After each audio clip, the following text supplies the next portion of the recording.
ওনারা ইতিমধ্যে মেমোরান্ডাম দিয়ে এবং সুপ্রিম কোর্টের দ্বারস্থ হয়ে আমাদেরকে সাময়িক স্বস্তি দিয়েছেন।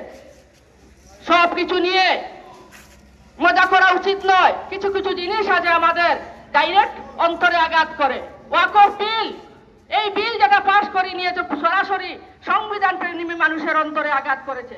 কারণ এই সংবিধান প্রতিষ্ঠা করতে হিন্দু, মুসলিম, বুদ্ধ, খ্রিস্টান, শিখ, ইসাই সবাই সংঘবদ্ধভাবে আন্দোলন করে একটা সুন্দর একটা সংবিধান আমরা পেয়েছি।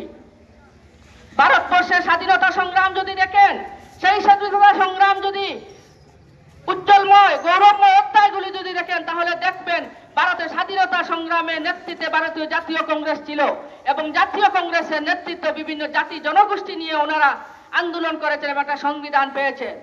যখনই সবাই আন্দোলন করে ভারতবর্ষের স্বাধীনতা নিয়ে আসবে এই ধরনের একটা নিশ্চয়তা ছিল, তখনই ডক্টর বি.আর. আম্বেদকরকে এই সংবিধান খসড়া প্রস্তুত করার জন্য দায়িত্ব দেওয়া হয়েছিল।